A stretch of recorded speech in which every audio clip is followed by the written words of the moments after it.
up, y'all? Let me get this recording started. Alright, I just wanted to get a live bat started for y'all. Since we had to cut the last one short because of ignorance, I will never, I mean never do that shit again. I truly apologize to any of my followers for that utter waste of time. I need to get some better debate opponents on my lives and on my streams so I can give y'all some better content to look at, because that was just a complete waste of time trying to talk to a guy like that.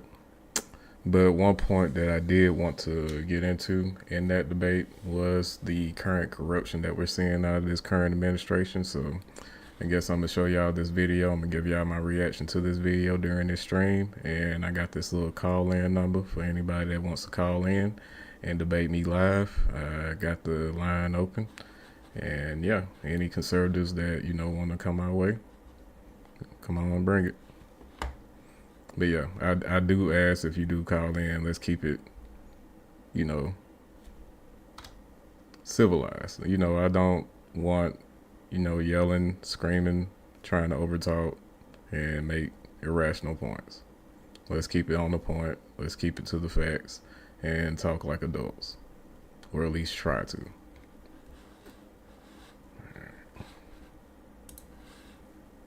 This is the most flagrantly, staggeringly, obscenely corrupt thing that Trump has ever done in office. I have in my hand what purports to be the settlement of Trump's claims against the IRS for the disclosure of his tax agreements. That is a lie. That is a fraud on the American people.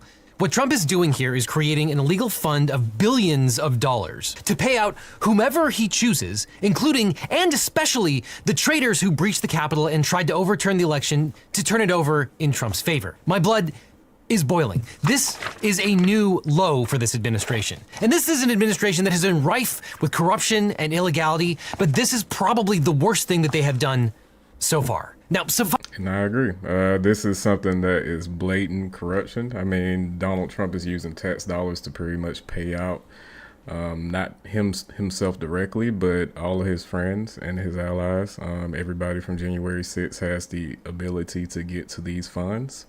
And it's clear as day what he's using these funds for, our tax dollars for that matter. So it's very concerning. And I don't think any Republican or conservatives can defend something like this. This hasn't been done by any other president from my knowledge.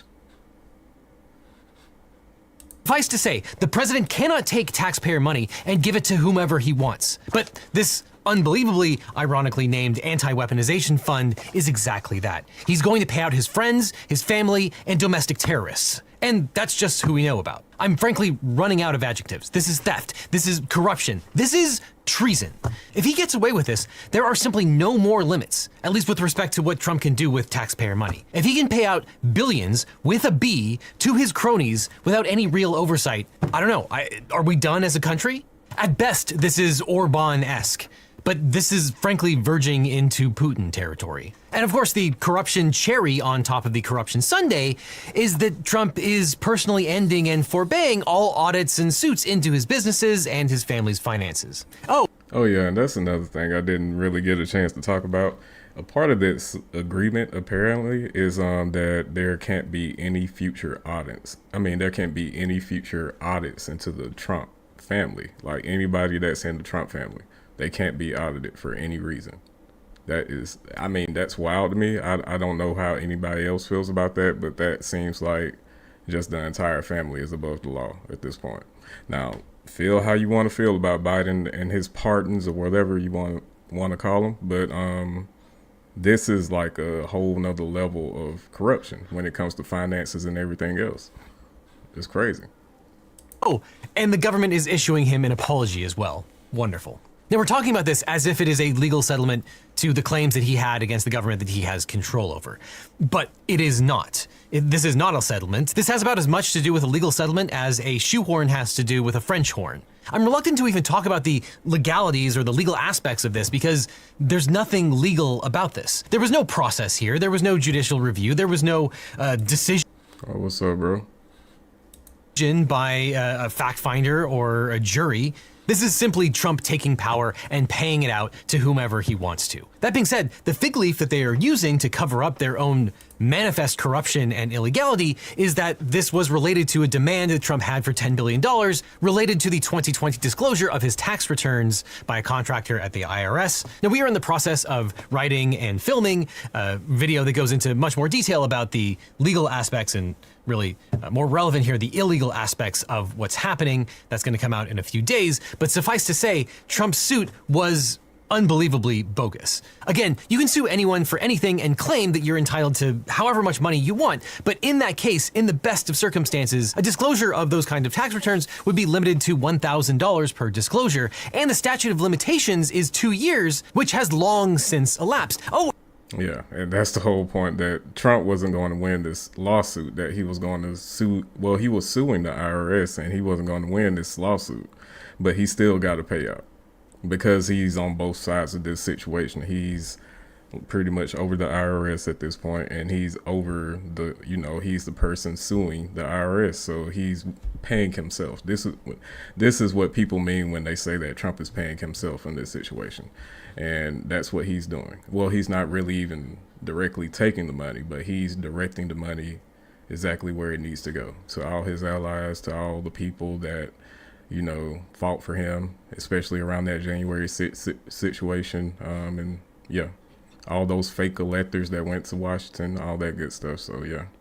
Oh, and by the way, the president who was in control of the IRS at the time that those tax returns were disclosed was President Trump himself. Oh, and the irony here is that yes, while leaking tax returns is illegal, the only reason the American people didn't already have Trump's tax returns is that he refused to turn them over like every single other presidential candidate does as a matter of course when they run for president. And of course, which he pledged to eventually release and never did. But he was probably withholding them because he was looking down the barrel of hundreds of millions of dollars of fines related to his tax crimes, including double dipping. You, just you, building your app on base 44. Crimes which he has now given himself immunity. And those crimes and the tax crimes of his family members and businesses were not even part of his suit against the IRS. He's just throwing them in because why not? The New York Times is reporting that the IRS actually issued a 20-page report on how bogus this suit was. This suit was a joke, and frankly, on this channel, we treated it as such because it was so stupid and so brazen. And frankly, we thought the worst that was going to come from it was that it was just going to be tossed out of court and it was going to waste taxpayer resources. My God, how wrong we were. But what became legitimately interesting is that the judge in that case realized that there was a problem. Trump was not only the plaintiff in this case, but also the defendant. He controlled the IRS and the Department of Justice. And so the judge appointed what are called amici to discuss whether there was something called a case in controversy. You can't just sue yourself. You can't collude with a friend to sue over something and get a payout when there's no real controversy and there's no adversity. And Well, you can't really do it until Trump just did it. I mean, he just did it right in front of the American people. He took the tax dollars and he's pretty much he's making it into a slush fund and, putting it directly towards the, Republican donors and all the people that supported him during January 6th. It's clear as day. I don't know why everybody's contesting this fact, especially a lot of MAGA Republicans out there. They're loving the fact that he's pretty much, setting up reparations for these people.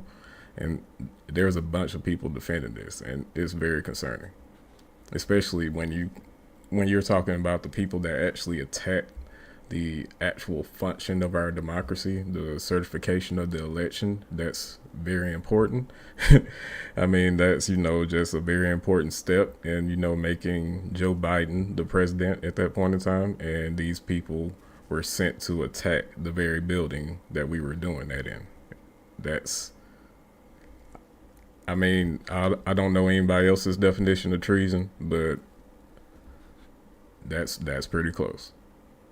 And the judge correctly realized that, and because the Trump Department of Justice couldn't be trusted to actually defend that suit, they appointed an amici to discuss that particular issue. Oh, and by the way, the entire lodestone of right-wing judicial theory right now rests on what's called the unitary executive theory, which purports that there is no distinction between the president and anyone in the executive branch, which even by that particular theory meant that Trump was suing himself and absolutely could not have recovered from the public coffers from his bogus BS case. But the fact that Trump sued himself as the sitting president is a scandal in and of itself. The fact that the interim head of the Department of Justice, Todd Blanche, is Trump's personal lawyer who should have been conflicted out of that position, that is a scandal. The fact that we even got to this point alone shows us how low the bar has gotten. Trump's lawsuit had about as much legal basis as your average sovereign citizen nonsense who claims that they can drive a car without a license or isn't required to pay taxes. As you can tell,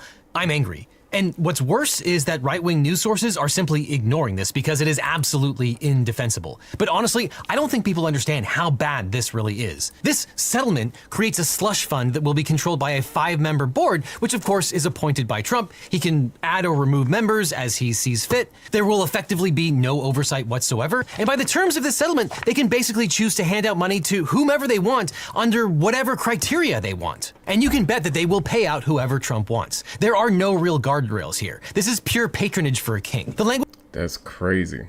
I mean, what he's saying is that essentially Trump can pay whoever he wants, and he can call the shots on it. I mean, he decides who's making the decisions here. So yeah, I mean, it pretty much just comes down to Trump and what he wants, the money, you know, who he wants the money being sent to. That's crazy. Which allows the board to pay whoever they want. They can pay Trump if he wants to, under any criteria. But make no mistake, President Trump is raping the public treasury for his own gratification. And this slush fund agreement? Jeff Poston, if I'm wrong, go ahead and give me a call in. My call in number, if you need it, I can send it to you. If you think I'm wrong about anything I'm saying. It's a troll. It purports to claim that Trump is not being paid out. But if you give someone an account with billions of dollars in it and they have control as to how it's paid, even if that account isn't in their name, if they have sole control over it, it's their money. And that's exactly what they've done here. Now, we don't know exactly who will be compensated. I mean, it's not even compensation. Bribed? But we do know for sure that it will include some or all of the January 6ers, the terrorists who tried to overthrow the government. Of course, they were pardoned, and that is an unfathomable scandal alone, but effectively what this committee is going to do is they are going to pay out the people who tried to overthrow the government to put Trump in power. These are convicted criminals. The fact that they were later pardoned by Trump doesn't change the fact that these are treasonous pieces of excrement who tried to stab our democracy in its heart. Trump has already paid out millions of dollars to traitors like Michael Flynn, who filed another bogus lawsuit. But this doesn't even require people to file a lawsuit. You can bet that some or all of the people who invaded the Capitol on January 6th are going to get massive paydays. Now, in a press release, Todd Blanche said that the settlement fund was going to include $1776 billion to pay out whomever this committee wants. And of course, everyone in the media breathlessly reported that as the number, approximately. Yeah, I set up a little call-in system just in case if any, you know, people want to call in a debate in the middle of a stream or something like that. I have a couple of haters out there from my last few debates, so they haven't really called in or anything, though. It's kind of weird. Approximately $1.8 billion with a B dollars to convicted criminals, among other people that Trump wants to give patronage to. But here's the thing.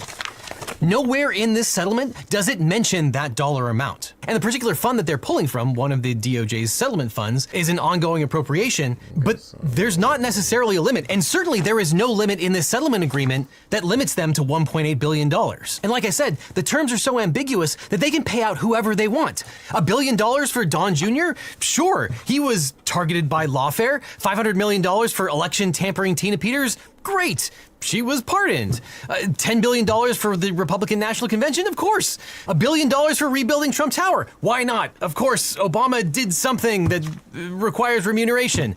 $800 million for Russian hackers? Absolutely. Step right up and get the money. Just make up a claim that's... Let's say you guys were not complaining when Obama gave 1.7 to Iran. That was unfrozen assets, and that was a part of the Iran nuclear deal. That was one of the reasons why Iran wasn't on its way to a nuclear weapon at that point in time. But we can debate that. Just call in. I got the number up right there. You're free to do it.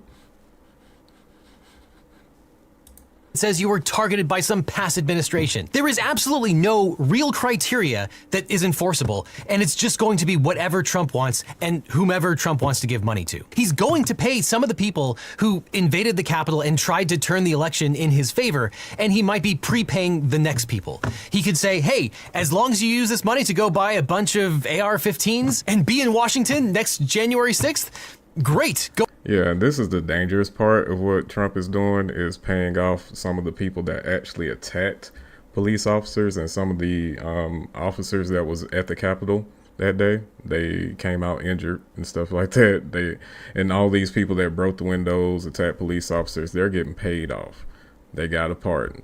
They have no reason not to do this again. You get what I'm saying? This is very dangerous on, just the face of it. You get what I'm saying? So not only did they just get off, legally, but they're getting paid because they were a part of that. That's crazy.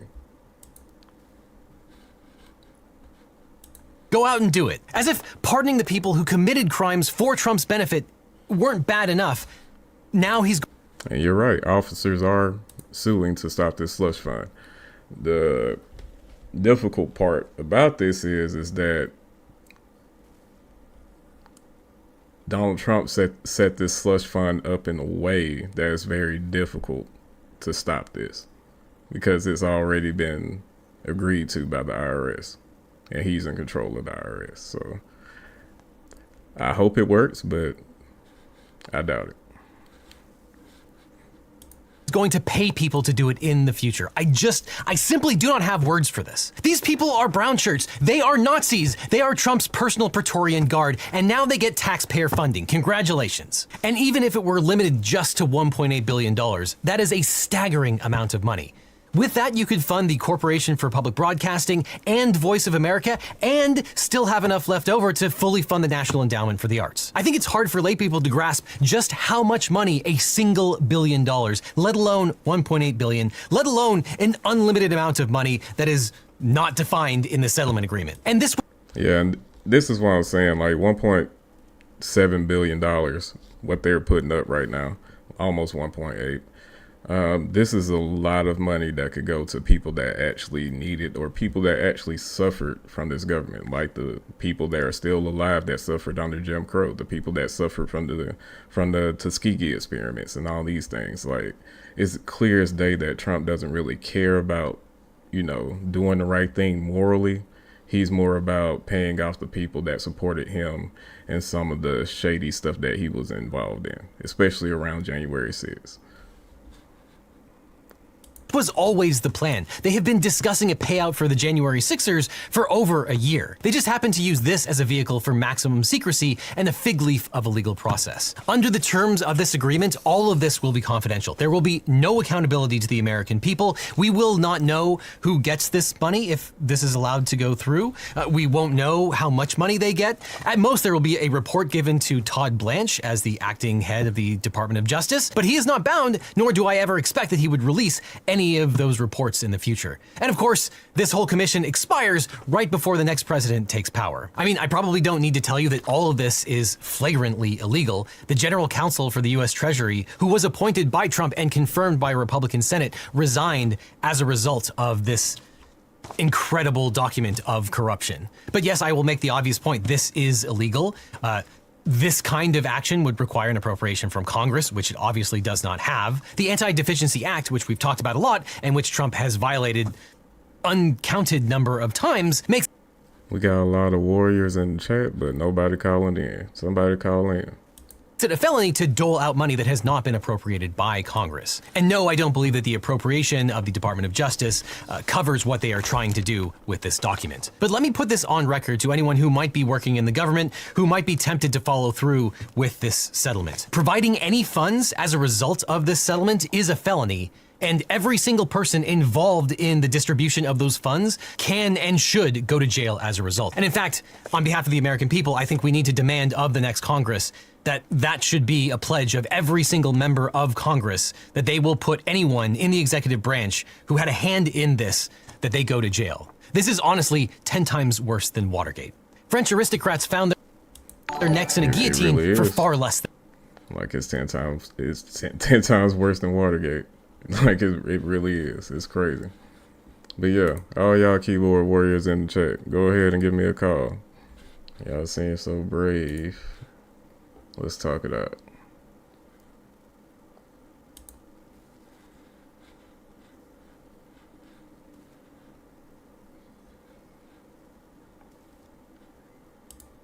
Let's talk it out.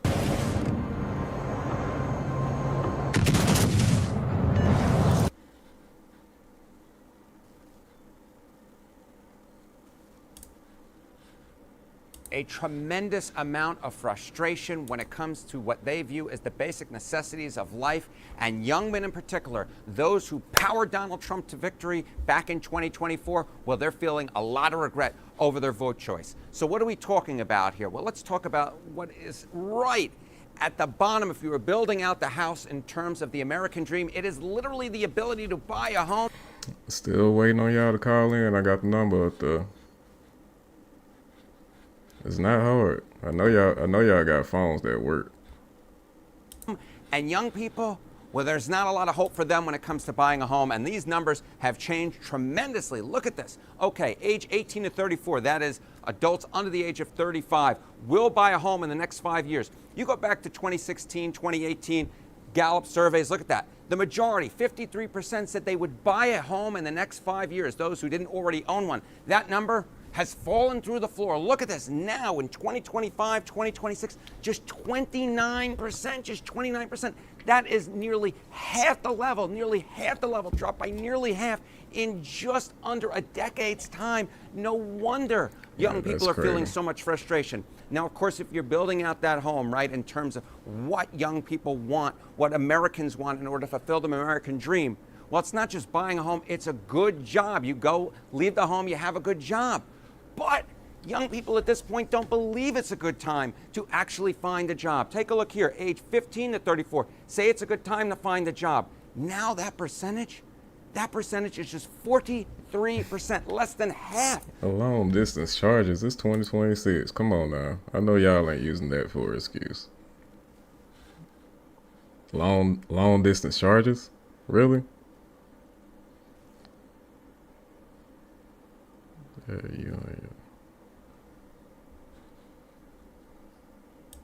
Less than half of young people say it's a good time to find a job. And look at this trend line. This trend line is going completely in the wrong direction. 4 years ago, it was 75%. Look at that. That's a drop of over 30 points in just 4 years' time. In 2019, back when Donald Trump was at the end of his first term in office, it was 77%. That's a drop of, what is that? That's a drop of 34 percentage points from where Donald Trump. Yeah, so young people are pretty much falling out with Trump too. Young people are falling off the Trump train. I know a lot of MAGA conservatives are also feeling it at the polls. They're getting real nervous. That's why they're out here gerrymandering the southern states. But I know a lot of people don't want to admit that. Take a look at chat, see what y'all talking about. Okay, prove that I'm intellectually dishonest. We live right now. Prove it.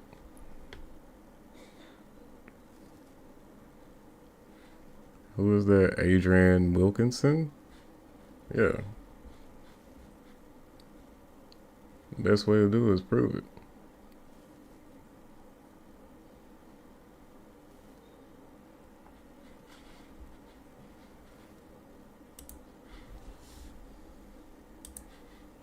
Yeah, I ain't gonna be on here too much longer. I was just trying to see if some of these MAGA Republicans would back up some of the mess that they talking online. Since I ain't finna fool with that Euro and travel dude. All he does is yell and scream half of the time he's on live, and it's ridiculous. It's like actually arguing against a brick wall because he doesn't really stick to the points. He doesn't really actually address the points that's being made, and it's like, it's ridiculous. Don't want to really fool with nothing like that. All the folk who follow Trump are not neo-fascists, but they're conservative, and they're based, and it's motivated by one fundamental fact. They have a profound hatred of the professional managerial class that they see as the winners of corporate globalization, and they associate that with black people, with Jews, with gay brothers, lesbian sisters, trans, and it used to be Catholics, but I ran into David Duke down there, and he's now head of one of the Klan groups. That's American, upward mobility American style. They have a Catholic now running the Klan, and the Klan began by hating Catholics, Jews, and black folk. And we're going to see more of that as well. You're going to see more Jewish folks supporting the neo-fascists. You're going to see more black folks supporting the neo-fascists. That's where we are now. All the folk who follow Trump are not neo-fascists, but they're conservative, and they're based. And there's a lot of folks out here like that.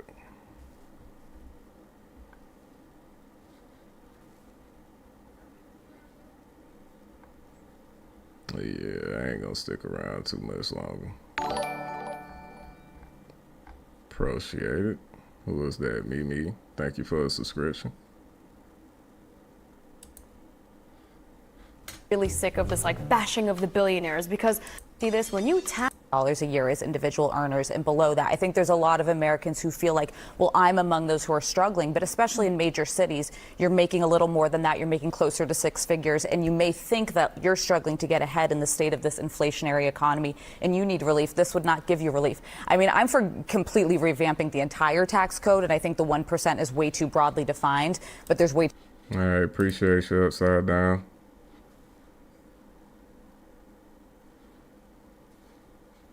I said the same thing about what on the White Boy channel. Biden is a gigantic, huge point.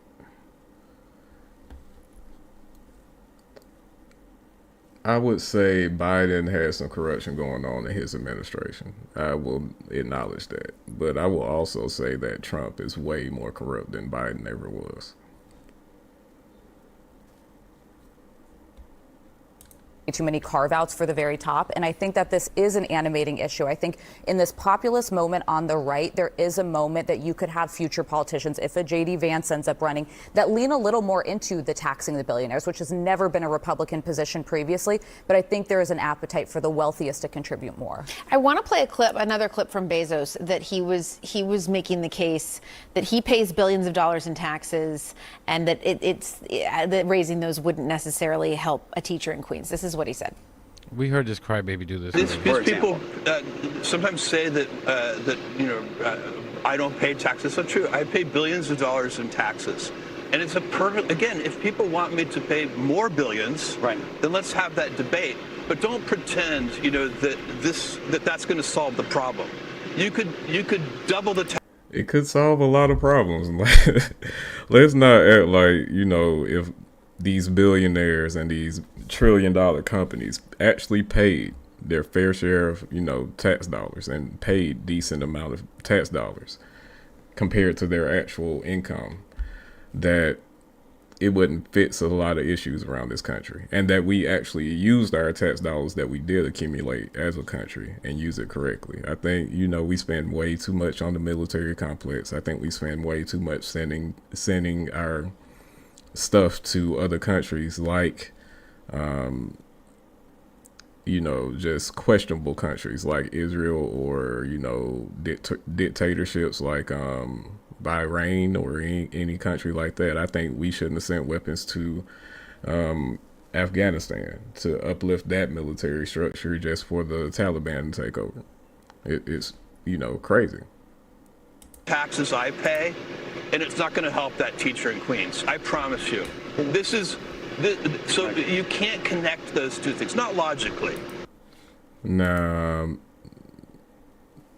I can't read that. Big city, whatever your name is, Biden did have some corruption going on. I mean, it's some small level corruption. It's some hearsay, what the Republicans say as far as, his connections to Ukraine and the Burisma situation. If you want to call that corruption, call it that.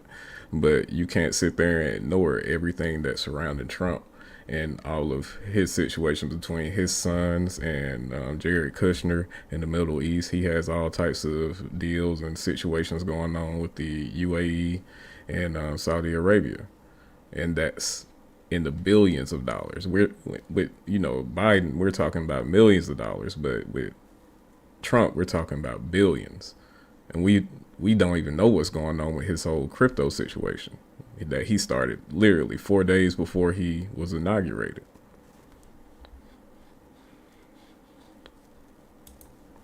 Why New York collect? City Mayor Why collect any tax then? What the hell is he talking about?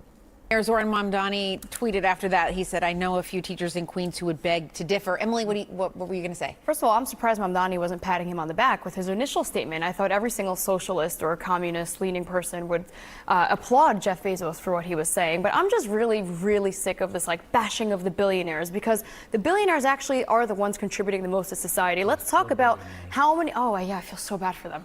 Let's talk about how many jobs Amazon has created. Let's talk about how many people are paying their bills because of Amazon. How many people have benefited from the creation of the jobs in that. So I'm just really against this whole oh my God, the capitalists are the bad guys.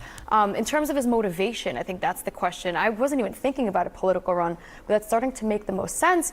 And then theoretically, he's not necessarily wrong. If you are not taxing them, they're probably spending more money into the economy, and that wealth is spreading on its own. All right, can we agree that the whole trickle down stuff was just a complete lie? And it didn't work at all. Trickle down doesn't work. Can we all agree with that?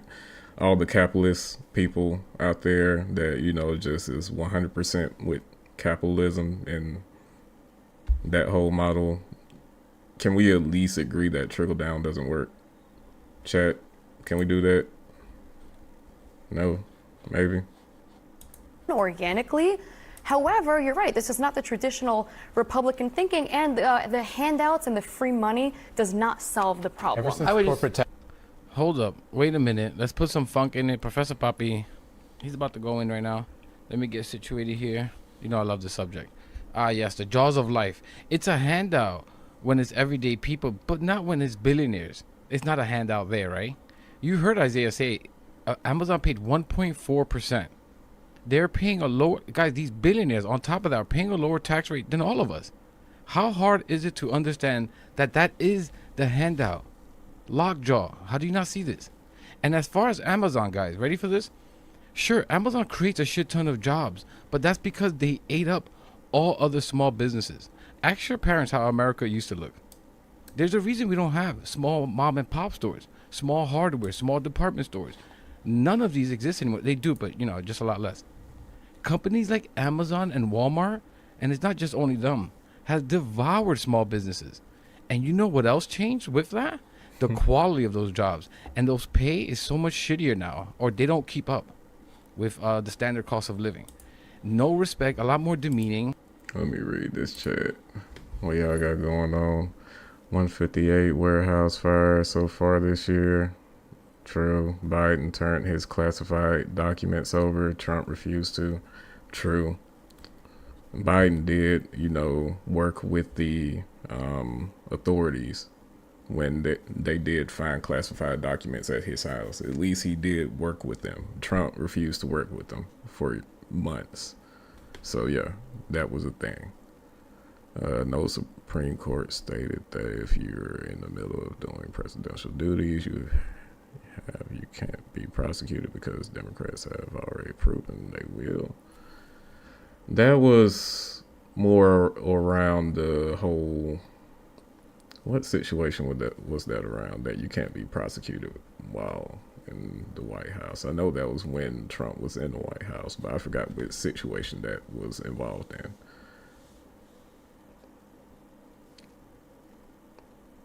Donald Harris was a British citizen who came from British Jamaica in 1961, was still a British citizen in 1964. I don't know how that applies. Oh, you're talking about Kamala Harris. She is a U.S. citizen. I don't know why there's a need to, every time there's somebody that's brown skinned running for president, there's rumors out there that they're not a U.S. citizen. That's weird. A lot of the times, and slowly being automated to hell. And all the and these companies, guys, they have monopolies over towns all over America. You can't apply to as many businesses as you once could because again, Amazon and Walmart, like companies, have swallowed these businesses up. Not only that, but not only is it lower quality jobs, but the lower paying jobs, but the taxes received from the business of Amazon and Walmart is almost non-existent. You heard them say 1.4%. Like, when before these towns and cities were getting some taxes, right, from all these small businesses. Yeah. You know, small business taxes. Same with the federal government. Yeah, and that's why you don't see a mom and pop business anymore. A mom and pop business can't compete with a freaking Walmart. And the whole point, and the point behind this is that cities are also suffering because Walmart is paying so low taxes that mom and pop business was at the very least paying a decent amount of taxes going back into the city. There was, you know, just a more of a stake into the community. Walmart doesn't necessarily have a stake into every community that they have a store in. And there's the disconnect that we currently see today. But we create all these incentives because we're at the needs of these billionaires that run these massive companies. And you know what this causes? This. Or this way. Like, and there's probably no reversing this.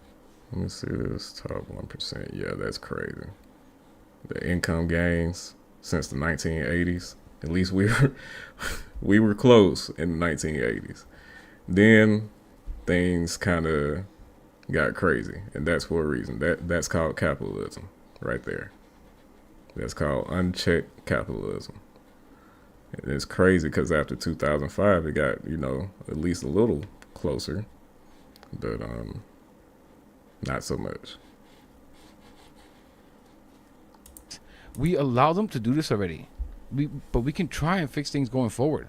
And Republicans out there, pull yourself up, like you got to, guys like to say, pull yourself up from your fake alpha male bootstraps and fight back against these billionaire pricks. Or you can keep yelling. Oh yeah, I can't see your name, but Trump did not testify against Epstein.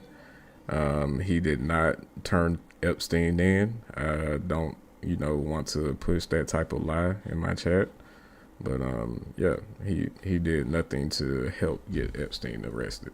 As a matter of fact, he ended up hiring the same attorney that gave Epstein his sweetheart deal the first time. He ended up working for the government because Trump hired him. The same attorney that gave Epstein that sweetheart deal the first time. So I don't know how you turn somebody in or testify against them, then, you know, help out the person that helped out the other person. Yelling DEI and woke and trans people over and over and hope that fixes your life and the future for your kids. Effing idiots. Ever since the Republicans cut the top corporate tax rate, we know the private sector investment to build new manufacturing facilities has decreased. So it hasn't spurred an increase in investment into the economy. We've seen that across the board, and that's from Fred data. No, I'm talking more of like the lower 50% who, where if they had extra money, they'd probably go to the grocery store and spend it. They would probably be spending that money because they needed it. Well, let's do some math here. So if you were to get rid of if you were to get rid of Amazon's $17 billion worth of tax breaks, right, and you were to double it, as Bezos were to say, that'd be enough to cover universal child care for every single child in this country. Okay. So are you saying that for that grant or that person that lives in Queens, the universal child care, so that they don't have to pay the cost of rent per kid in America, would not help that person No, out? can we talk about what's... I mean, that's pro-life. It ain't nothing pro-life like paying for universal child care for every child in this country. Like, if you actually care about, you know, children and being pro-life and forcing people to have babies, make it easy for people to have babies. I mean, that should be easy. I mean, and the easy way to do that is to tax the rich at a higher percentage. It's realistically going to happen. I don't know how Governor Hochul doesn't see this. When you tax the rich leave. They will go to Puerto Rico. They are going to, I understand. I'll talk about this at the end, but they do not leave when their taxes go up. They are, in fact, the only group of people that don't leave when costs or taxes go up. understand, nationwide or statewide, it doesn't make a difference. If the rich it is a people are going to difference. suffer and for being Bezos is rich, very clearly talking they're about going to personal leave, tax, and they will not bring their money Not corporate elsewhere. taxes. Right. Alyssa, you talked about the populism that we are seeing on the right. There's all, and it's kind of where the circle meets, right, with both sides of the aisle, because you have somebody like Elizabeth Warren, and do you start to see J.D. Vance and others kind of come together on this issue? It is interesting. Yeah. I think the bigger issue here is that you have increasing unease in society, especially amongst the lower middle classes, about the future of work and the future of their place in a society where technology is changing so fast, and AI, to the sense that what you hear from great industrialists of the time is, don't worry, you don't have to do anything. And we'll give you an income, or we'll cut your taxes, and just sit back and let us handle this. And everything's going to be fine because the technology is going to solve all your problems. And I think that's not a reality. And to pretend like, I don't think anybody should trust these tech giants and these tech bros when they say that AI is going to solve all the world's problems, and when AI reaches its peak or whatever they want it to reach, that it's going to be some type of easy fix for all of humanity's problems. It's not. It's really, first of all, it's taking up all of our fresh water. We already know this. We already understand this. Until we find a way for AI to somehow get cooled with salt water or start using ocean water, I don't think that we're going to have any type of equilibrium with AI in these data centers. I don't think we're going to reach any type of.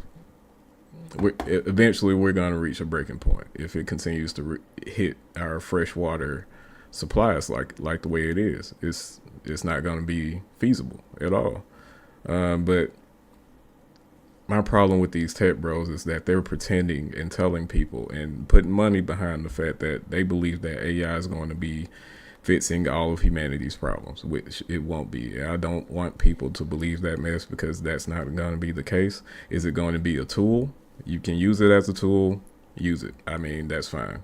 By all means. But all I'm saying is that don't fall for this trick as if AI is going to solve all these issues. If anything, AI is going to take people's jobs.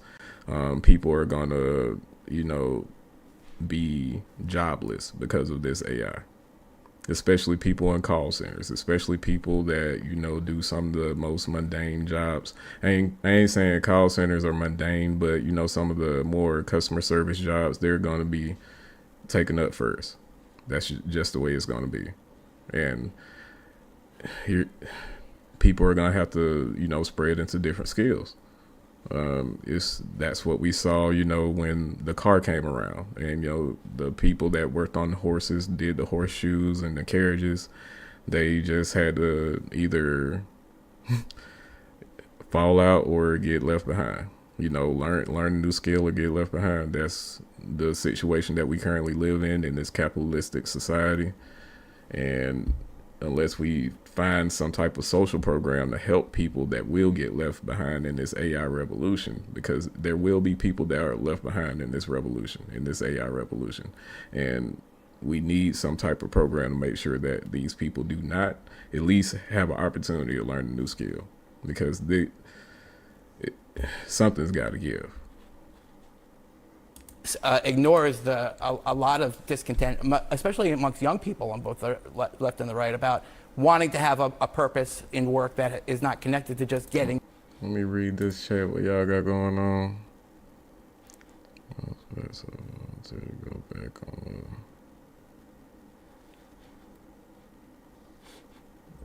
Yeah. Let me see if I can get to this YouTube chat. I can't see everything.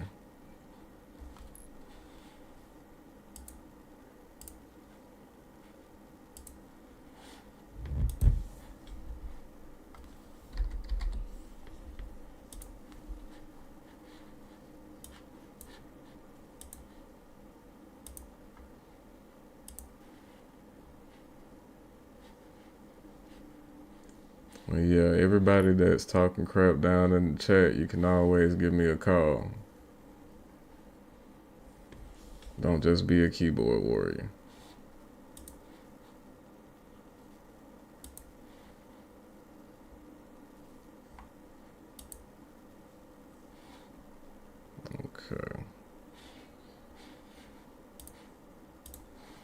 All right.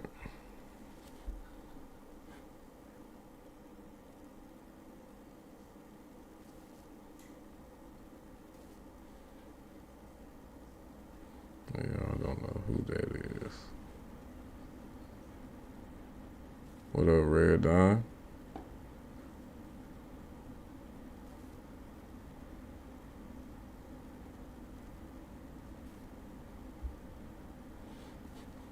George Harris, I don't know what type of point you're trying to prove here, but it's not really proving anything.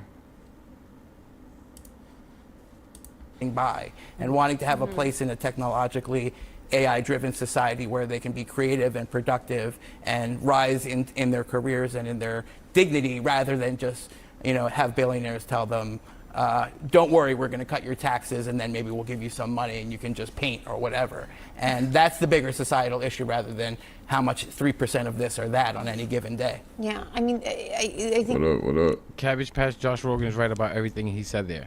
But I wanted to talk about a little bit more about Amazon and companies like this. Tesla paid, I think it was 0% in 2024. And again, it's not just the billionaires, it's the companies that they run. And they're able to pay these low amount of taxes. Understand, it's because they get these crazy tax incentives. You may ask, why would these cities and towns give them this? Because they have gotten so huge. Cities are forced to bend to them in order to create jobs. Like, you see what the billionaires have done? And that's just a small little segment I'm talking about. Forget about politics. Like, guys, this is just one facet of so many facets of how they are destroying societies and communities. Vultures is what I call them. And even now, guys, when all the devouring they have done, they cry about a tiny tax increase to finally claw back some of the vicious robbery that has been done to the American people. And they cry about these little things, 1-2%, because they know it's going to work and they know what's coming later. And to think you still have Republicans out here, guys, saying, oh, you're just jealous, Bobby. You're just jealous. You are not rich. You just hate them. Literally a fifth grader's argument. Like, in fact, even a fifth grade, the teacher would tell you, this is not an argument. You aren't making a real argument. You're just crying like an idiot. Give me a real argument other than you mean you're jealous or you hurt their feelings or they will leave. By that logic, guys, let's beg more. Be even nicer to billionaires, right? By that logic, why don't we bow our heads in the presence of the 1%ers, right? Let's bring out the red carpet and throw flowers whenever they are around, right? By their logic, wouldn't this be even better for America? They've created so many jobs. Let's give them money, right? Let's give them negative tax. Let's all chip in to give them money. There is a look. This is already a political issue, but this just seems to get bigger and bigger and bigger. And as we look at the midterms, by default, corporations pay taxes either through employee wages, building expenses, power. The list goes on. That's a cop out, and nobody because if you want to say that they pay taxes through employee wages, then how do employees pay taxes? That's a cop out. I don't want to hear that. Like that's including the tax that's on the employee and including that with the business tax. They need to pay more taxes, point blank, period. I don't want to hear anything else outside of that. Like, if you're going to keep us in this capitalistic society, everybody needs to pay their fair share, including corporations.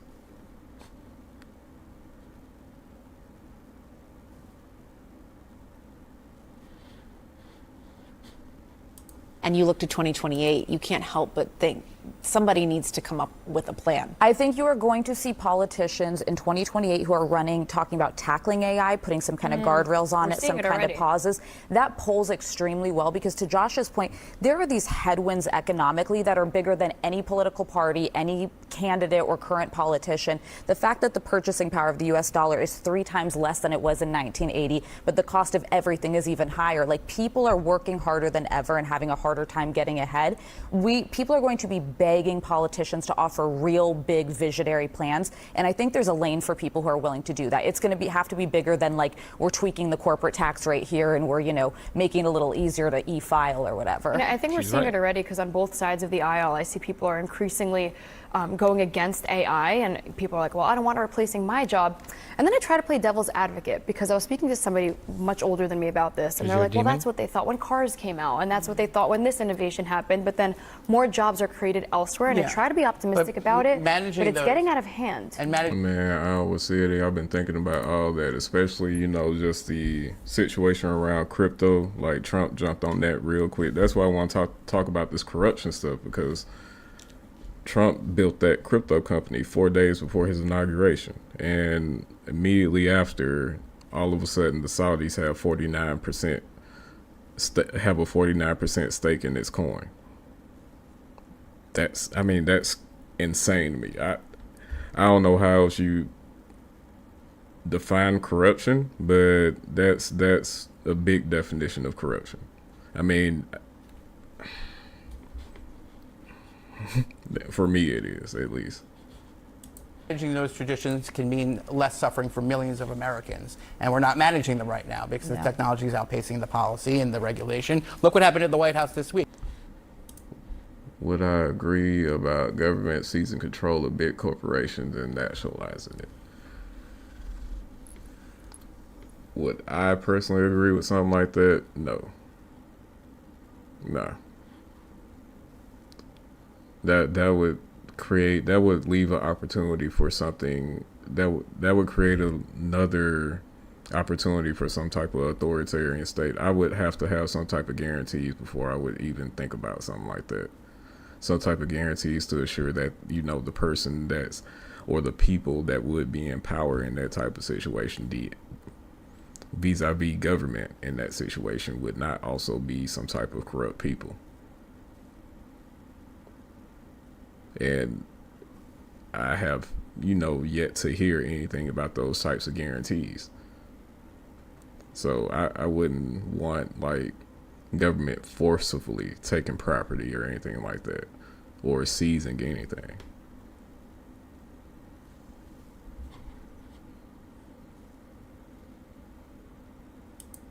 They were about to roll out an executive order to have a voluntary review of AI models. So, because it's a huge national security threat to throw these AI models out into the wild. Nobody knows what they do, much less export them. And they canceled it. It was supposed to be on Thursday, and they canceled it at the last minute because the Silicon Valley tech titans said no, thank you. You know, so this is where we are. We're failing to bring people along in this technological journey in a way that enables them to feel like they have a purpose in this brave new world. It is. I was just going to say, it is a brave new world indeed. All right, I know that was good. A whole new world, a dazzling pace I never knew. It said it would be worker shared. In a situation where it would be worker shared, you're talking about more of a socialist type situation, a purely socialist type of economic situation. And even then, there would still have to be some type of governmental structure propping that type of situation up, right? That's a simple question to a very complex. It would be a very complex answer. Would I prefer a socialist financial system over a capitalist financial system? You know, publicly, I've been for more of a mixed system myself, but I've been leaning more and more towards, you know, the former lately. Aladdin reference? Never mind. Guys, and this AI thing, I think people are more worried about AI than other techs because it's directly meant to create efficiency. It's literally meant to automate their jobs. That's why it's pretty direct, right? So they have the right to be worried about that. I'm suspicious about all of it. I haven't seen them produce a product yet that is going to replace a bunch of humans, but whatever. And guys, you see what I mean by Republicans and foundationally how weak-minded these people are? Only a weak person would be in this kind of servitude to the super rich, for anyone at that. It's just like it's just not a great position to be in. Like just a weak ass argument. We are mean to them, they will leave. If we're mean to them, if we tax them 1 or 2%, they're gonna leave. No, they're and not. then what will we do without our sugar daddies? That's a big myth that a lot of people like to put out there, that if we tax the rich, they're going to leave, and nah. The American economy, access to the American economy is too valuable for a lot of these businesses, so they're not going to leave no matter what. So that's a big misnomer that they like to put out there. Aloha, Kitty, appreciate it. Republican Senator Thom Tillis. Senator, thanks so much for joining us on this Sunday morning. Let's talk about Iran and this potential memorandum of understanding with Iran. Your colleague, Senate Armed Services Committee Chairman Roger Wicker said, quote, the rumored 60-day ceasefire with the belief that Iran will ever engage in... Let's see, Plug Talks doesn't have to be socialist. There's worker-owned companies as well, there's worker co-ops. Look up to, and that's why I say I prefer a mix of companies. Thank you, Plug Talks. I appreciate you for being here, bro. And that's why I think I support more of a mixed economy, because it provides an opportunity for both to thrive. Like if you want to build a co-op, if you want to build like your own type of situation where everybody, where the worker owns, their product, then do that. But I think in a strictly capitalist or a strictly socialist society, it doesn't allow for that leeway to be there.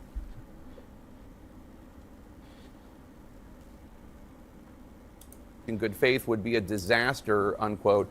I know that the details are vague at this point, but from what you've heard about this deal, would you support it? It doesn't make sense to me. I'm not too far away from where Pompeo is, to be honest with you, and I support what Chairman Wicker says. Look, we were told about 11 weeks ago by Hegseth and the Department of Defense that they had obliterated Iran's defenses, and it was just a matter of time before we had the nuclear material. Now we're talking about a posture where we may accept the nuclear material remaining in Iran. How does that make sense at all? Also, a 60-day ceasefire and expecting that they're going to clear... Don't tell me that Trump out here he's really going to allow this nuclear material to stay in Iran after we went to war over the nuclear material. Why did we go to war? Well, I know, but I don't. The Strait of I don't want to get canceled. Hormuz before the terms of the deal are established also seems questionable to me. There are a lot of things that need to be explained, and as I've said before, any agreement with Iran that isn't subject to ratification by Congress is I think, going to be doomed to fail, just like the agreement we're trying to replace, which was the failed agreement by Obama. It is unclear as of now that the Trump administration is going to be able to get a... There was no failed agreement by Obama. The agreement with Obama was the Iran nuclear deal, and Iran never went above the threshold that was agreed to in that deal. Don't let these Republicans lie to you and try to feed y'all this mess that Democrats was worse than Trump in this situation. Trump was very bad in the whole Iran situation and still is doing fucked up stuff. We're in this war for no reason. We're about to agree to this deal, hopefully open up the strait and get gas prices down, hopefully, but they still have nuclear material. They still have the same nuclear material that we started this war with. I don't know what goal is achieved. The Iran Ayatollah is still in control. A better deal than Obama got without even having to fire a shot. You just mentioned Secretary Hegseth. Do you think the president has been advised well by Secretary Hegseth on this war? I actually, if you take a look at the assessment that Hegseth gave, at the end of the day, regardless of who collected the information, Hegseth owns it by being Secretary of Defense. When you tell the president that you have obliterated Iran and you're in a position... No, don't try and put this on Hegseth. Trump, at the end of the day, is the commander-in-chief. The buck stops with him. In any other situation, any other Democratic president, y'all would be blaming the president, not the Secretary of War. This is why are we treating a grown ass president with baby hands? Like, why? He literally has baby hands, by the way. To pretty much dictate terms. And now you see what we have.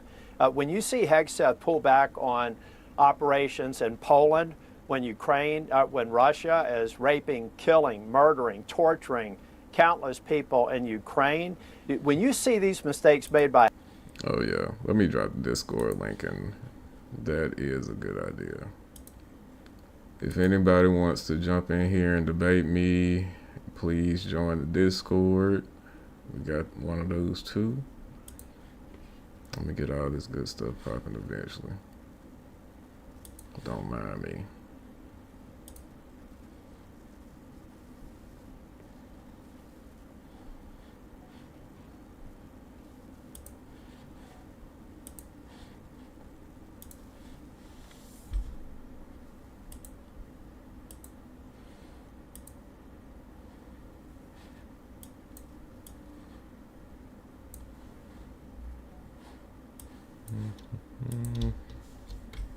There we go. Discord link in chat.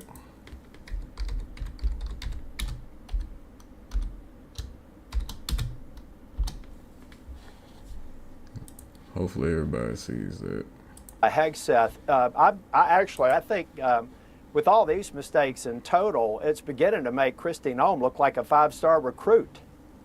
So let's turn to what happened a few days ago. You and some of your Republican Senate colleagues had a heated meeting Thursday with Acting Attorney General Todd Blanche. This was over the Justice Department's so-called anti-weaponization fund. Cruz has since described the meeting as, quote, fireworks at an epic level and, quote, one of the roughest meetings he's ever seen in his entire Senate tenure. Tell us about the meeting. Well, look, I've been in a lot tougher meetings than this one. And the other thing is, people were not mad at Todd Blanche. They were mad at this bogus agreement, the 1776 agreement, that he had very little to do with.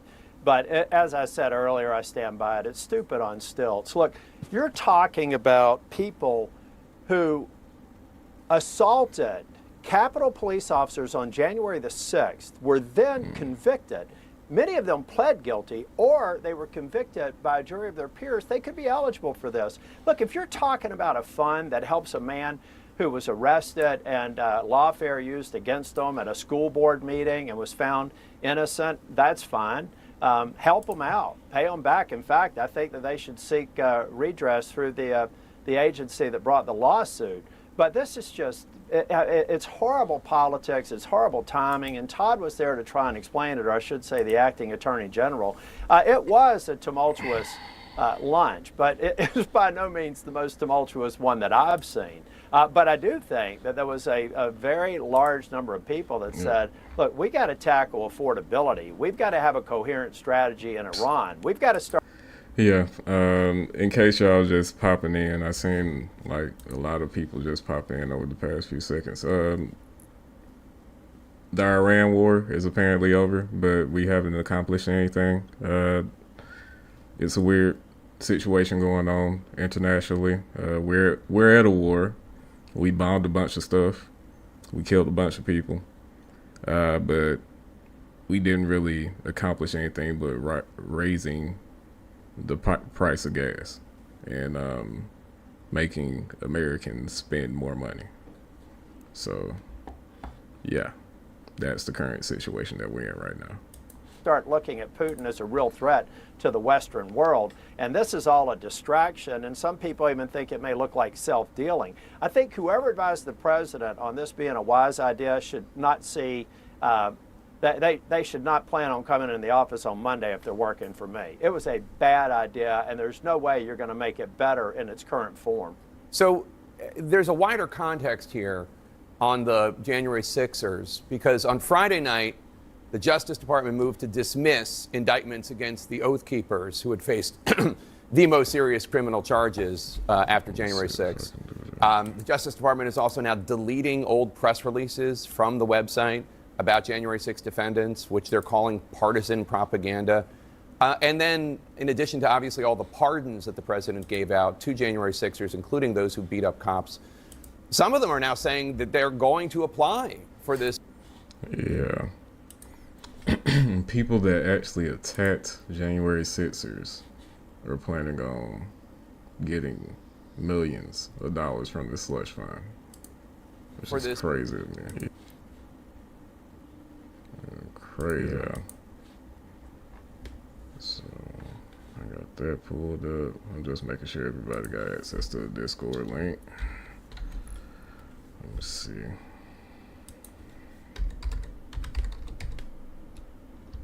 I'm gonna read the chat in a minute.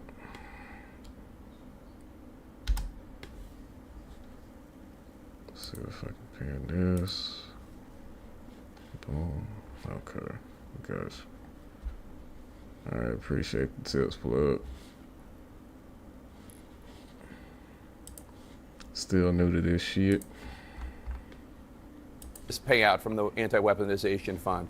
And I guess the broader question I have is now, is the Republican Party now the January 6th party? Is the Republican Party a pro-insurrection party? No, I don't believe so. Now, there's a question right now. Earlier this week, I was called a rhino by the president.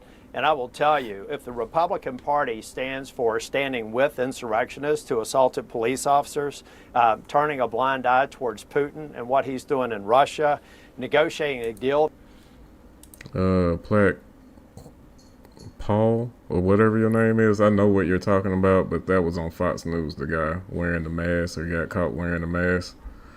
I don't know if that's true or not, but yeah, he definitely looks like that guy, but he's usually on Fox News. That may be subpar to the Obama deal, then don't call me that Republican. Just call me a conservative. And I'm waiting for my Republicans to come back if, in fact, they think they can argue that effectively. They can't. The American people want right-of-center conservative policies that have been successfully proposed by this president. But these distractions are harmful to our chances in November, and anybody that gets in the way of my colleagues, Republican colleagues, getting reelected are a problem. Does Congress have the authority to stop this $1.776 billion anti-weaponization fund?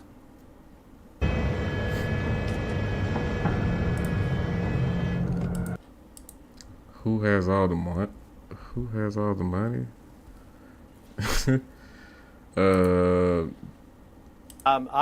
As far as who exactly? Like, if you're asking who has all the money right now, it's Trump. Trump has increased his, he's went up to about $3 billion over the past few months. Insane. Like, there's no other president that has increased his wealth more over the first couple years than Trump. I think that it wouldn't surprise me if we get back to reconciliation, and I believe that we should, because the underlying bill funding Homeland Security, because the Democrats have refused to even shut down our government, we've got to get back to it. But I wouldn't at all doubt that there will be amendments to rescind the agreement and to defund it, to do whatever they can. And it's a shame, because what Todd Blanche, the acting attorney general, was coming to the lunch for was describing the anti-fraud funding that they wanted, that there's no way that we're going to be in a position to fund $1.5 billion for an anti-fraud division when we've got this bogus 1776, I called it a payout pot for punks. That you just can't have those two equivalent numbers at the same time. It makes... Yeah, Trump is definitely getting him out the Republican Party. Next time he's running for office, Trump is putting all the money behind getting this guy out. Like, he is doing all the wrong things. No sense. So it's politically tone deaf. Whoever did it should be fired. Let's figure out a way to help people who are victims of warfare, but not people who are convicted by a jury of their peers or pled guilty to assaulting a police officer. Please. Okay, first of all, whoever that guy is, the judge guy, I refuse to play. I refuse to pay for premium YouTube. I refuse. And there are several different reasons behind that, but yeah, me and YouTube got a little beef going on behind that. I wonder, you mentioned how the president was attacking you as a rhino. In addition, of course, the president pushed to defeat Senator Bill Cassidy in his Republican primary in Louisiana not long ago. And now the president's endorsing the challenger, the ethically challenged Ken Paxton, in his race against incumbent Republican Senator John Cornyn. And there's a chance that Cornyn is going to lose his primary on Tuesday. Is there going to be pushback, not just from you, but from Kennedy? I mean, sorry, not Kennedy, from Cassidy and Cornyn, Senator McConnell, when it comes to all sorts of things?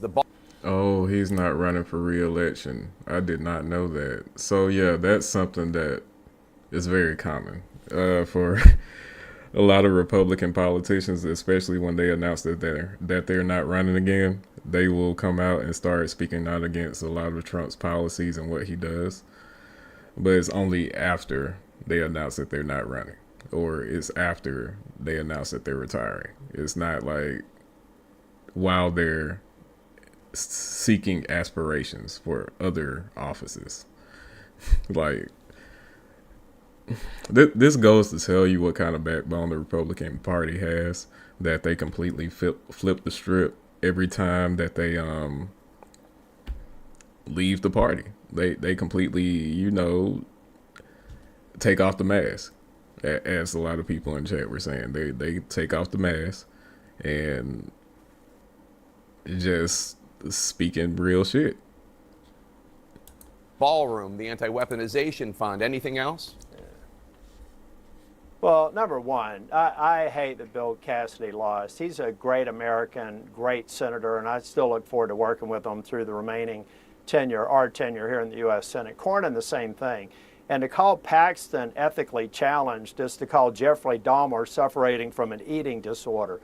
This guy is an empty suit and will do us no service by being in the U.S. Congress. I hope the Texans realize how tough John Cornyn is, how pro-Second Amendment he is, how pro-limited government he is, how pro-America First he is. And when they go to the polls on Tuesday, I hope that they know that they've got a great American who deserves re-election, and the other guy is going to be nothing but an anchor on our conference for as long as he's in the U.S. Senate. Who's ever going to win is who Trump wants to win. That's clear as day. I mean, until midterms come around. Once it's, you know, a head-up competition against Democrats or Republicans, the Democrats are going to win this midterms. It's looking better and better for the Democratic Party. I don't identify as a registered Democrat, but I am very left-leaning. And, yeah, I think it's a good sign that the Democratic Party is looking to make a comeback. And hopefully they won't drop the ball and give us something like another Joe Biden or some shit. And last question, though, is there going to be something of a you only live once, YOLO caucus of Republicans on their way out the door that President Trump has helped pressure and instigate? It's, you know what I try to tell everybody, folks, if you're not running for re-election, then that one filter that you need to make sure your words are measured so that the Democrats can't use it against you and maybe some Republicans, you've just got to have that extra filter. And I'm telling you, it's great not having it so that you can get the same point across, but now you can use unambiguous words. And I'm being unambiguous on Paxton. He is a failure. He doesn't deserve to be in the U.S. Senate. And John Cornyn is one of the most powerful, one of the most influential, one of the most patriotic members I've had the privilege to serve with over the last 11 years. All right, Senator Thom Tillis, YOLO with the BOLO. Thanks for joining us. We appreciate it.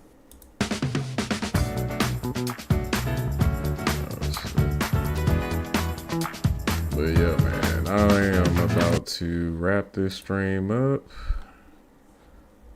You guys can catch me on the flip side. I really want to set up some debates with some Republicans or somebody that thinks differently on issues than I do.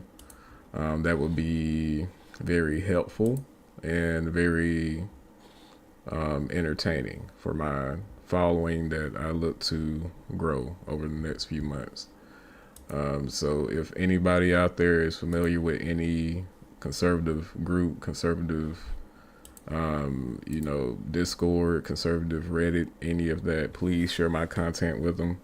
Please let them know that I'm on the lookout for any decent conservative debaters that's willing to have a real conversation, and that's willing to at least challenge, have a debate of real ideas, not, get on a live stream and scream at each other and scream talking points with no thought behind it, no real challenging of ideas. Like I'm used to debates being more like a chess match, and it just seems like there's some type of degradation of the online debate space, and a lot of it has to do with, you know, just anybody and everybody feels like they have the ability to do this stuff. I'm still learning myself. I'm humble. Look, I have no problem telling people that I'm still learning, and I'm still learning how to, you know, talk on this live space, talk, you know, publicly, and make videos and edit and all this good stuff. And right now, I'm just trying to learn how to, you know, just get out here and debate other people, but I don't want to debate people that just gets on this stuff and just screens random stuff that they see on the tabloid somewhere that they didn't even do any type of research behind. That's a waste of my time. Like, I'm still a grown ass adult. I still have adult things to do. I still have a day job, and I'm not finna get on here and just have a discussion or, you know, spend my time trying to have a discussion with somebody that's not really trying to have a discussion.